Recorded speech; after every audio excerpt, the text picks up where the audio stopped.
5 राज्यों के विधानसभा चुनाव में यूपी के सीएम योगी आदित्यनाथ की गूंज सुनाई दे रही है। इन राज्यों में न सिर्फ योगी की ताबड़तोड़ रैलियां हुई हैं, बल्कि बीजेपी उनकी सरकार के कामकाज को भी गिना रही है। अब राजस्थान और तेलंगाना में बीजेपी योगी मॉडल का लगातार जिक्र कर रही है। प्रचार के दौरान खासतौर पर यूपी में बुलडोजर एक्शन और एंटी रोमियो स्क्वाड जैसे मुद्दे उछाले जा रहे हैं। आखिर बीजेपी योगी मॉडल पर इतना जोर क्यों दे रही है, देखिए इस रिपोर्ट में।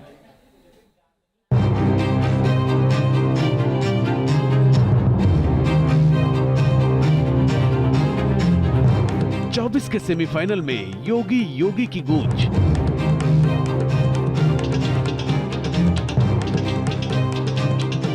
विधानसभा चुनाव में चलेगा योगी का जादू।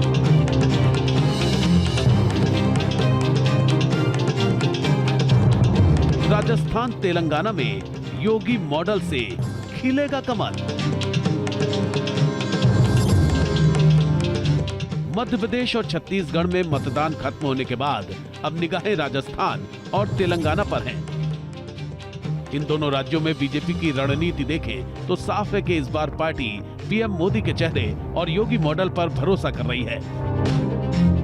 राजस्थान में अपने घोषणा पत्र में बीजेपी यूपी की तर्ज पर एंटी रोमियो स्क्वाड बनाने की बात करती है, तो चुनावी रैलियों में योगी आदित्यनाथ बुलडोजर का जिक्र कर रहे हैं। आज देखते होंगे ना, उत्तर प्रदेश का बुलडोजर जब चलता है, अच्छे माफियाओं की गर्मी शांत कर देता है।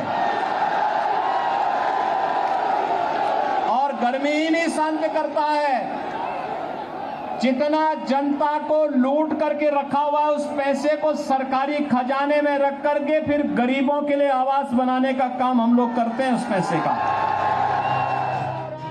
लोगों की नब्ज पकड़ते हुए सीएम योगी ये कहने से भी नहीं चूकते कि अगर राजस्थान में बीजेपी की सरकार होती तो कन्हैया लाल का मर्डर ना होता। अगर बीजेपी होती तो क्या कन्हैया लाल की निर्मम हत्या होती, क्या की हत्या होती क्या? आप देख रहे होंगे यहाँ माफिया पनप रहे हैं, यूपी में माफिया की छाती में बुलडोजर चढ़ रहे हैं।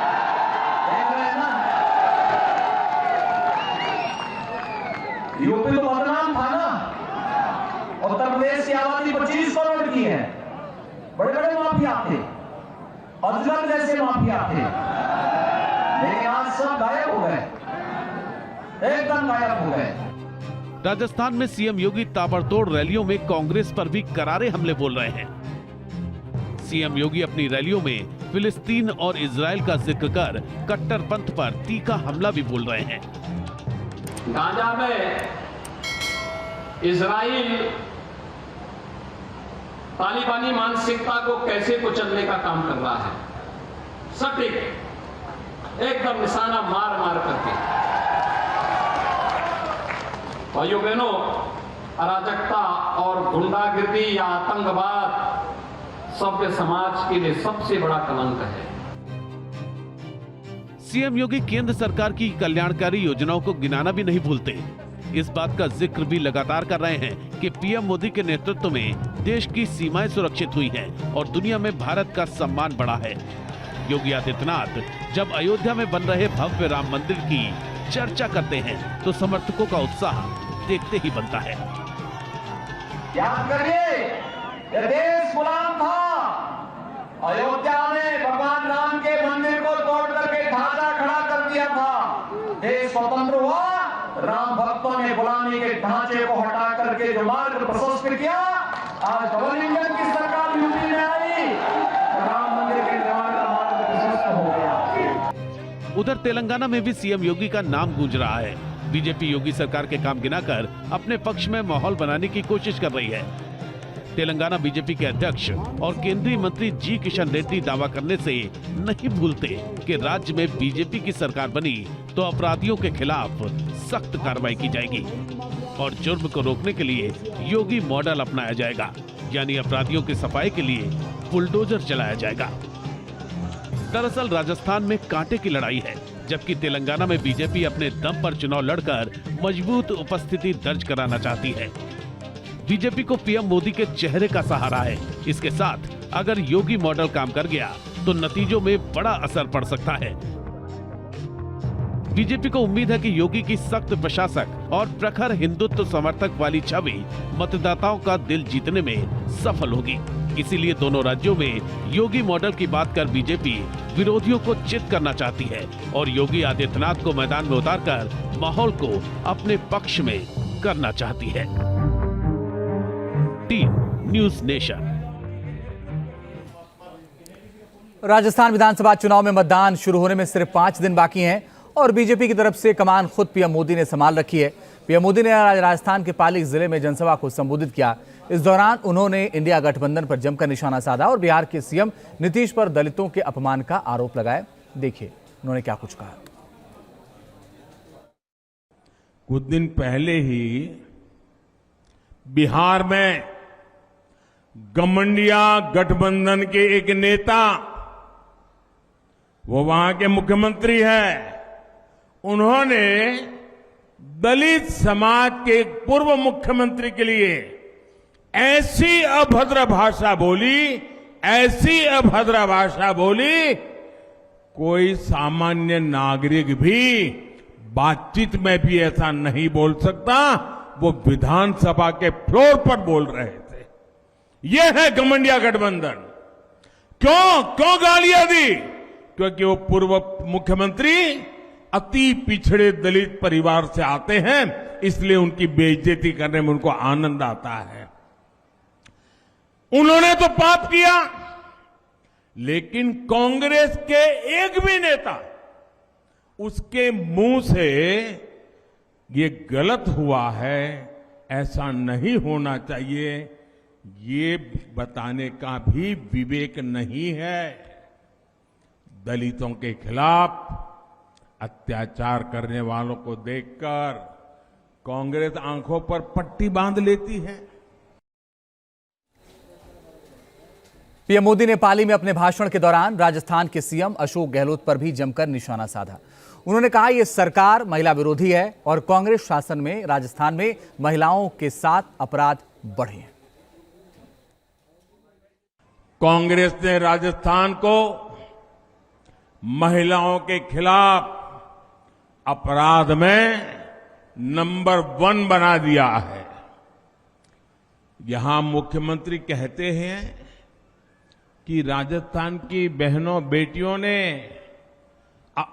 पुलिस थाने में जाकर के उन पर जो अत्याचार हुए, जुल्म हुए, उसकी जो शिकायतें, फरियाद दर्ज की हैं, यहां के मुख्यमंत्री कहते हैं कि ये सारी शिकायतें फर्जी है।